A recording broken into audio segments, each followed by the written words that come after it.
दोस्तों, मध्य प्रदेश के उपचुनाव में 28 सीटों पर हुए भारी मतदान ने सभी राजनीतिक दलों और राजनीतिक विश्लेषकों को चौंका दिया है, क्योंकि जिन हालातों में ये चुनाव हो रहे थे वो एक बहुत ही चुनौतीपूर्ण हालात बने हुए थे और राजनीतिक दल सहित चुनाव आयोग को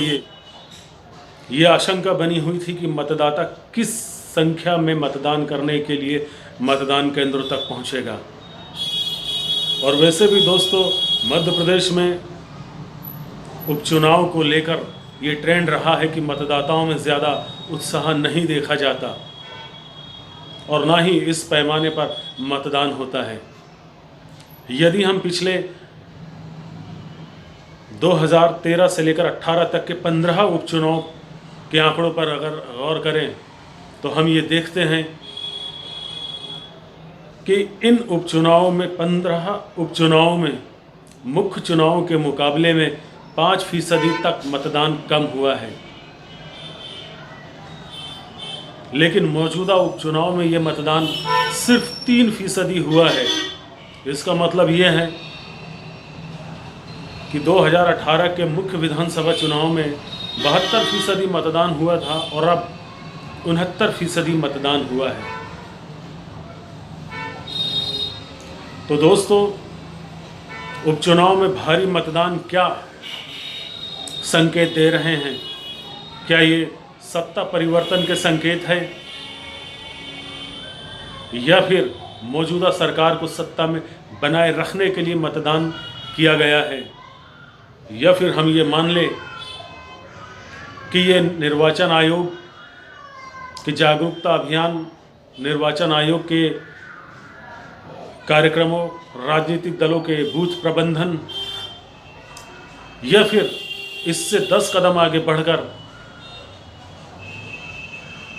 प्रदेश की जनता ने अपना फर्ज निभाया है मतदान करके। दोस्तों, उपचुनाव के नतीजों में यह ट्रेंड हमेशा से मौजूद रहा है कि उपचुनाव के नतीजे मौजूदा सत्ता पक्ष के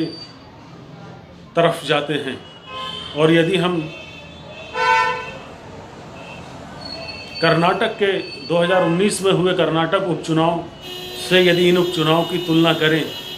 तो भी हम ये पाएंगे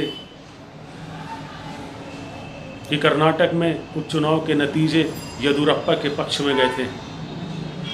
दोस्तों, यहाँ पर हम कर्नाटक से मध्य प्रदेश के उपचुनाव की तुलना इसलिए कर रहे हैं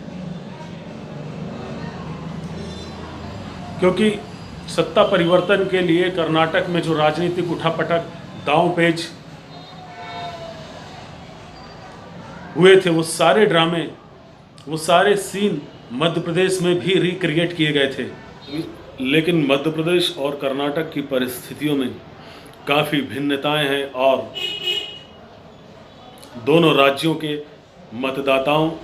के मिजाज में भी काफ़ी अंतर है। दोस्तों, इन सब बातों का निष्कर्ष ये है कि मध्य प्रदेश की 28 सीटों पर भाजपा और कांग्रेस में कांटे का मुकाबला है